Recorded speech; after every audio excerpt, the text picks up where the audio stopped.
DK Shivakumar ಅವರು ಮುಖ್ಯಮಂತ್ರಿಯಾದ ಹಿನ್ನೆಲೆಯಲ್ಲಿ ತಾಲೂಕಿನ ವಾಲೆತೋಪು ಗ್ರಾಮದಲ್ಲಿ ಕಾಂಗ್ರೆಸ್ ಮುಖಂಡ ಕೂಡ್ಲೂರು ದಿನೇಶ್ ಕುಮಾರ್ ವಿಶೇಷ ಪೂಜೆ ಸಲ್ಲಿಸಿ ಗ್ರಾಮಸ್ಥರಿಗೆ ಸಿಹಿ ಹಂಚಿ ಮಾತನಾಡಿದ ಅವರು, ಲಕ್ಷಾಂತರ ಕಾರ್ಯಕರ್ತರ ಪ್ರಾರ್ಥನೆಗೆ ಫಲ ಸಿಕ್ಕಿದೆ.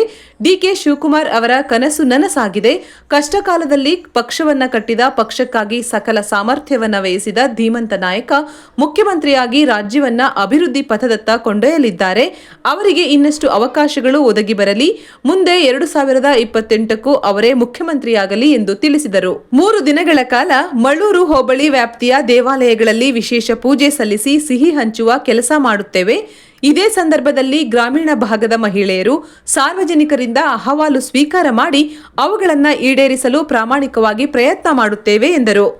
ವಾಲೆತೋಪು, ಕೂಡ್ಲೂರು, ಶ್ರೀರಾಂಪುರ, ಎಸ್ಎಂ ದೊಡ್ಡಿ, ಎಸ್ಎಂ ಹಳ್ಳಿ ಗ್ರಾಮಗಳಲ್ಲಿ ಅಭಿನಂದನಾ ಸಂಭ್ರಮ ರ್ಯಾಲಿ ನಡೆಯಿತು. ಪ್ರತಿ ಗ್ರಾಮದಲ್ಲಿಯೂ ಡೊಳ್ಳು ಕುಣಿತದೊಂದಿಗೆ ಮೆರವಣಿಗೆ ನಡೆಸಲಾಯಿತು. ಕಾಲ್ನಡಿಗೆ ಮೂಲಕ ದೇವಾಲಯಗಳಿಗೆ ತೆರಳಿ ಪೂಜೆ ಸಲ್ಲಿಸಲಾಯಿತು. ಆಯಾಯ ಗ್ರಾಮಗಳ ಮುಖಂಡರು, ಕಾರ್ಯಕರ್ತರು ದಿನೇಶ್ ಕುಮಾರ್ ಅವರಿಗೆ ಸಾಥ್ ನೀಡಿದರು. ಡಿಕೆ ಶಿವಕುಮಾರ್ ಅವರ ಪರ ಘೋಷಣೆಗಳು ಮೊಳಗಿದವು.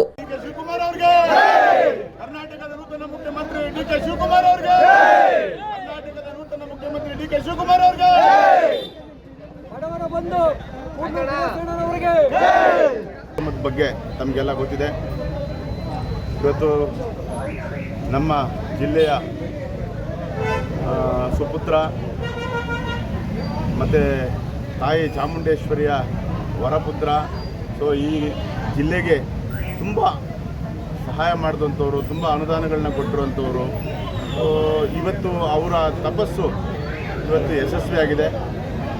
ಅವರು ಸುಮಾರು ವರ್ಷಗಳ ಕನಸು ಇವತ್ತು ನನಸಾಗಿದೆ.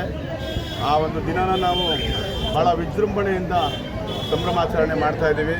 ನಮ್ಮ ಜೊತೆಯಲ್ಲಿ ಈ ಭಾಗದ ಜನ, ನಮ್ಮ ಚನ್ನಪಟ್ಟಣ ತಾಲೂಕಿನ ಜನ ಪ್ರತಿಯೊಬ್ಬರು ಓಟ್ ಹಾಕುವಾಗ್ಲೂ ಡಿ ಕೆ ಶಿವಕುಮಾರ್ ಅವರು CM ಆಗಲಿ ಅನ್ನೋ ಒಂದು ಬಯಕೆ ಇತ್ತು. ಆ ಬಯಕೆ ಇವತ್ತು ನನಸಾಗಿದೆ. ಇವತ್ತು ಖುಷಿ ಪಡ್ತಾ ಇದ್ದಾರೆ ನಮ್ಮ ಚನ್ನಪಟ್ಟಣದ ಜನ ಮತ್ತು ಕರ್ನಾಟಕ ರಾಜ್ಯದ ಜನ.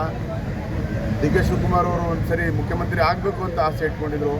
ಇವತ್ತು ಆ ಆಸೆನ ನನಸಾಗಿದೆ. ಇವತ್ತು ನಮಗದು ಭಾಳ ಖುಷಿ ತಂದಿದೆ. ಅದಾದಮೇಲೆ ಈ ಭಾಗಕ್ಕೆ ನಮ್ಮ ಸಾಹೇಬರು DCM ಆಗಿದ್ದಾಗ ಸುಮಾರು 35 ಕೋಟಿಗಳ ಅನುದಾನ ಕೊಟ್ಟಿದ್ದರು.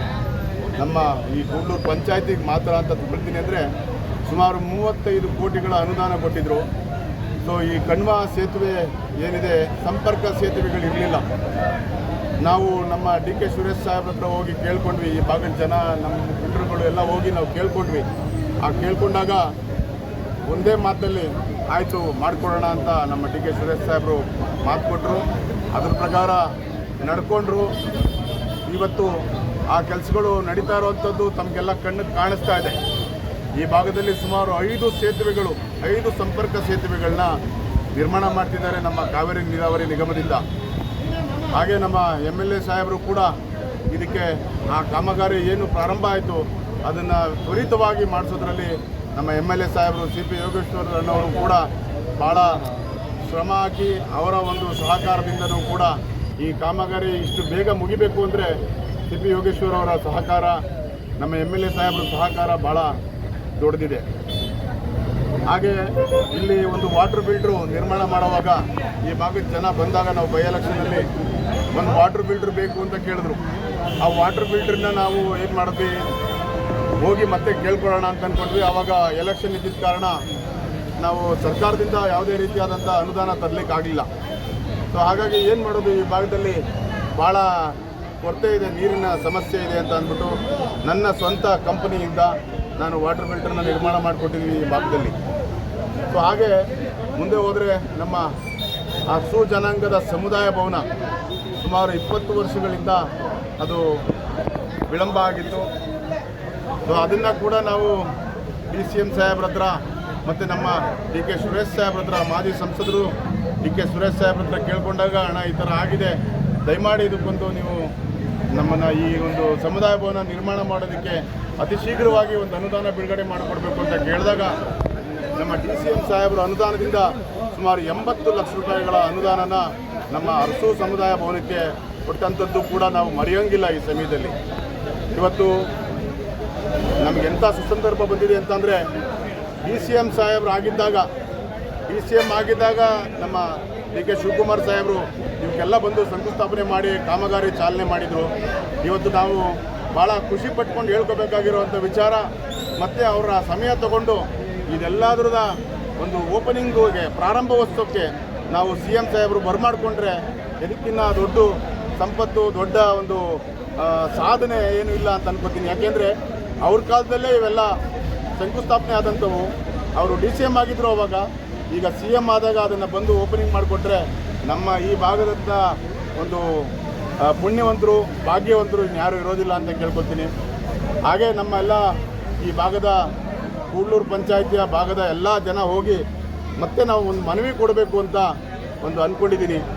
ಏನಪ್ಪ ಅದೇ ಅಂತಂದರೆ, ಸುಮಾರು ವರ್ಷಗಳಿಂದ ನಮ್ಮ ಈ ರೋಡ್ ಅಗಲೀಕರಣ ಆಗಿಲ್ಲ. ಈ ರೋಡ್ ಅಗಲೀಕರಣದಿಂದ ಸುಮಾರು ತೊಂದರೆಗಳು ಆಗ್ತಾ ಇದ್ದಾವೆ. ನಮ್ಮ ಜನಗಳು ಸುಮಾರು ತೊಂದರೆಗಳನ್ನ ಅನುಭವಿಸ್ತಾ ಇದ್ದಾರೆ ಪ್ರತಿದಿನ. ಇದೊಂದನ್ನು ಮಾಡಿಕೊಡಿ ಅಂತ ಅವರಲ್ಲಿ ಪ್ರಾರ್ಥನೆ ಮಾಡ್ಕೊಳ್ತೀವಿ ನಾವೆಲ್ಲ ಹೋಗಿ. ಖಂಡಿತವಾಗಿ ಇದನ್ನು ನೀವು ನಿರ್ಮಾಣ ಮಾಡಿಕೊಡ್ಬೇಕು ನಮಗೆ ಅಂತ ಕೇಳಿಕೊಂಡ್ರೆ, ಖಂಡಿತವಾಗಿ ಆ ಥರದ್ದು ಒಂದು ಮನಸ್ಸಿರುವಂಥ ನಮ್ಮ ಮುಖ್ಯಮಂತ್ರಿಗಳಾಗಿದ್ದಾರೆ. ಆ ಥರ ಮನಸ್ಸಿರುವಂಥವ್ರು ಈ ಭಾಗಕ್ಕೆ ಅವರು ಉಪಮುಖ್ಯಮಂತ್ರಿಗಳೇ ಆಗಿದ್ದಾಗಲೇ ತುಂಬ ಅನುದಾನ ಕೊಟ್ಟಿದ್ದಾರೆ. ಇದು ಕೂಡ ಮಾಡ್ತೀವಿ ಅಂತ ಅನ್ನೋ ಭರವಸೆ ಆ ಭಗವಂತನ ಆಶೀರ್ವಾದದಿಂದ ನಮಗಿದೆ. ನಮ್ಮ